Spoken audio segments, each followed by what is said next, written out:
ఇప్పుడు ప్రత్యేక హోదా కోసం ఇంత పొందు చేయించుకున్నట్టే చింతశేఖర్ చిత్తశుద్ధి అంటే ఏంటంటే వాళ్ళని విస్మరించినటువంటి ప్రజల్ని వాళ్ళని ఆ పార్టీని విస్మరించినటువంటి ఏదైతే ప్రజలు ఉన్నారో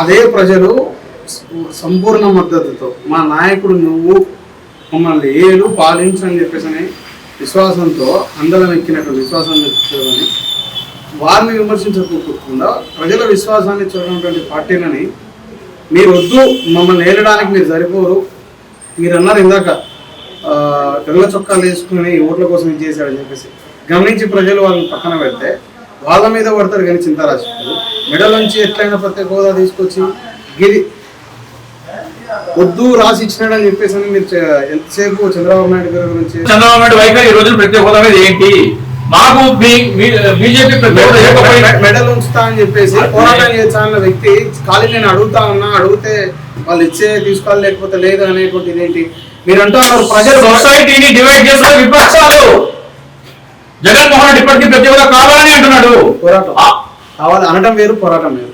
నువ్వు ఇవ్వకపోయినా పర్వాలేదని సిద్ధంగా ఉన్నాడు. సపోజ్ జగన్మోహన్ రెడ్డి గారు నాకు ప్రత్యేక కావాలని పోరాటం చేశాడు అబ్బా స్టార్ట్ చేశాడు. సార్ ఆయన ఎమ్మెల్యే ప్రభుత్వాన్ని కూలగొట్టండి, మధ్యప్రదేశ్ లో కర్ణాటకలో ఎట్లా కూలగొట్టండి, మేము అధికారంలోకి వస్తాము, మాకు ప్రత్యేక హోదా అవసరం లేదు అనే దాని మీద చంద్రబాబు నాయుడు పవన్ కళ్యాణ్ సిద్ధంగా ఉన్నారు కదా. 2009లో రాజశేఖర రెడ్డి గారు చనిపోయిన తర్వాత అప్పుడు కేంద్రంలో కాంగ్రెస్ పార్టీ ఉండే ఆ రోజు పోరాటం చేసి తను ప్రజల్లోకి వెళ్ళి ప్రజలు విశ్వాసించడం వల్ల 2 సంవత్సరాల తర్వాత అధికారంలోకి వచ్చాడు. ఈ మధ్యలో చాలా పోరాటాలు చేశాడు. వారిని జైలుకు పంపించినా కూడా ఆత్మవిశ్వాసం సడల్లే తాను ఎమర్జ్ అవ్వడానికి అవకాశాలను అందిపుచ్చుకోవడానికి ఇంకా ఏడేలే అడగడంతో ఆగలే అడుక్కోవడంతో ఆగలే పోరాట దిశగా ముందుకెళ్ళాడు జగన్మోహన్. ఈ రోజు ఎందుకు చేయట్లేదు? ఇంకో ఈ రోజు మీరు పోరాటం మొదలుపెట్టిన రోజు ముసలి రోజు మీకు సీఎం కాదు, మేము నాకు సిద్ధంగా ఉన్నాం. జగన్మోహన్ రెడ్డి గారు సీఎం పదవి ఏడవద్దని చెప్పేసి పోరాటం చేయట్లే అంటారు. ఇప్పుడు 2 అంశాలు ఉన్నాయి ఇక్కడ. జగన్మోహన్ రెడ్డి గారు సీఎం పదవి పోయినా పర్వాలేదు, ప్రత్యేక హోదా వస్తుంది అనే విషయం ఉంటే పోరాటం చేయొచ్చు. మాకు ప్రత్యేక హోదా అవసరం లేదు, జగన్మోహన్ రెడ్డి దింపి మేము ప్రత్యేక హోదా ఇవ్వకపోయినా కానీ మేము కుర్చీలో కూర్చుంటే చాలు అనే దానికి ఇద్దరు చింతారాశిఖర్ ఎంత కమ్మపోయాడు ఎట్లా అమ్మబోతుంది చెప్పండి. ఈ రోజు వరకు నన్ను తీయలే. చింతారాశిఖర్ ఎట్లా అమ్మబోతుంది ఈ రోజు వరకు ప్రత్యేక హోదా కావాలి కదా. 2009 రాజశేఖర రెడ్డి గారు రెండోసారి పార్టీని అధికారంలోకి తీసుకొచ్చి ముఖ్యమంత్రి అయిన తర్వాత చనిపోతే పార్టీతో విభేదాలు ఇంకా వివిధ స్పెక్యులేషన్స్ ఉన్నాయి వారు ముఖ్యమంత్రి పదవి కోసం అని చెప్పేసి 2019లో ముఖ్యమంత్రి అవుతాడని చెప్పేసి ఆ రోజు ఎట్లా భావించాడు. ఇప్పుడు మీరు అంటా ఉన్నారు ప్రత్యేక హోదా వస్తుందని చెప్పేసి అంటే తను పోరాటం ఎంచుకుంటాడు, సీఎం పదవి త్యాజించని. ఆ రోజు పోరాటం ఎట్లా ఎంచుకున్నాడు, నేను 10 సంవత్సరాల తర్వాత ముఖ్యమంత్రి అవుతా అని. ఈ రోజు నా పదవి పోయినా నేను పోరాటం చేసి ఈ రోజు కాకపోతే రేపు వస్తుంది ప్రత్యేక హోదా అనే ఆలోచన ఎందుకు చేయట్లే? ఆ దిశగా ఆయన పదవి అట్లా ఏకపోయినా చింతారాశిఖర్ వారిని ఎందుకు సమర్థిస్తారు? ఆయన జగన్మోహన్ రెడ్డిని పదవి ప్రత్యేక హోదా కావాలన్న రోజున జగన్మోహన్ రెడ్డి పదవి నుంచి దింపేసి చంద్రబాబు నాయుడు ముఖ్యమంత్రి ప్రత్యేక హోదా రాదు, ప్రజల మద్దతు ఉంటుంది అంటే ఈ రోజు మరి ఎదుగు అంటే జగన్మోహన్ రెడ్డి గారు జగన్మోహన్ రెడ్డి గారు నిండు సభలో మోడీ గారి ప్రత్యేక హోదా కావాలన్నప్పుడు ప్రజలు ఎంతమంది హర్షించినారు?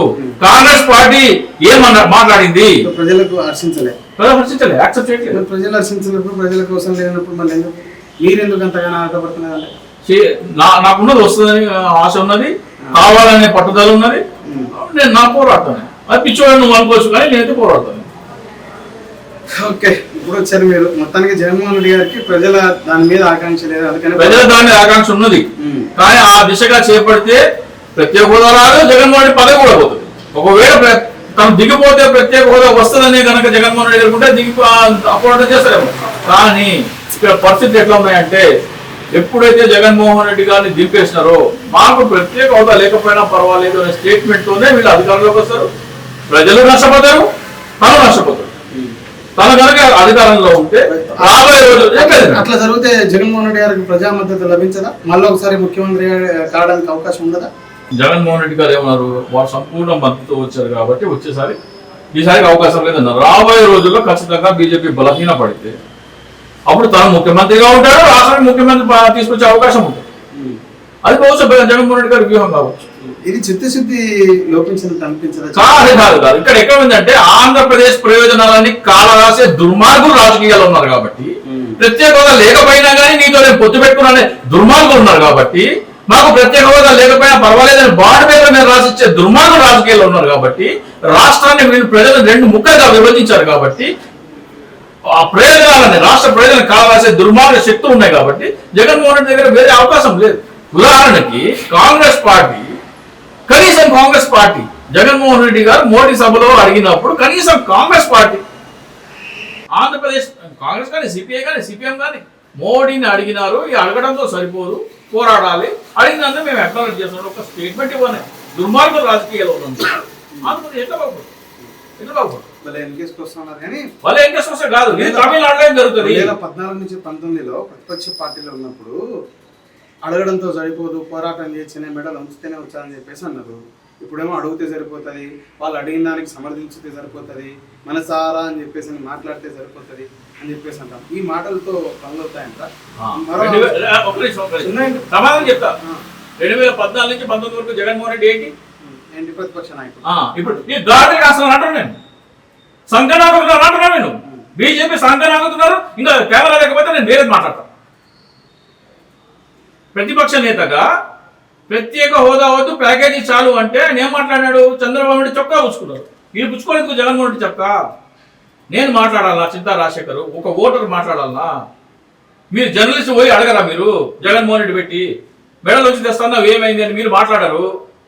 ప్రతిపక్ష నాయకులేమో ఒకడేమో ఈయన్న పార్టీని భుజాల మీద మోస్తాడు, ఇంకోటేమో నల్ల చొక్కా డ్రామాలు వేసాడేమో ఆయన్ని బీరువాళ్ళ దాచిపెడతాడు. వాళ్ళు మాట్లాడరు. మీరు జర్నలిస్ట్ మీడియాలో మీరు మాట్లాడరు. చింతా రాజశేఖర్ జగన్మోహన్ రెడ్డి మాట్లాడాలి. నేను అమ్ముడు పోయినా, నేను మాట్లాడుతున్నాను కాబట్టి నేను అమ్ముడు పోయినా, నేను అడగలేదు కాబట్టి నేను అమ్ముడు పోయినా. మీరు అడగరు జగన్మోహన్ రెడ్డిని. 22 మంది ఎంపీలు పెట్టుకున్నాను, ఏ రోజు వెళ్ళి మైకి పెట్టి అడగరు. విపక్షాలనే మీరు అడగరు. అదే జగన్మోహన్ రెడ్డి ప్రతిపక్షంలో ఉన్నప్పుడు పోరాటాలు చేసిన ప్రత్యేక హోదా కోసము మీరు గాడులు కాస్తున్నారని మీరు విపక్ష నాయకులు కూడా అడగరు కదా. మీరు చంద్రబాబు నాయుడు అడగరు, పవన్ కళ్యాణ్ అడగరు. అసలు పవన్ కళ్యాణ్ నువ్వు జగన్మోహన్ రెడ్డి బీజేపీతో పొత్తెట్లా పెట్టుకున్న సన్నాసి దద్దమ్మని మీరు అడగాలి కదా.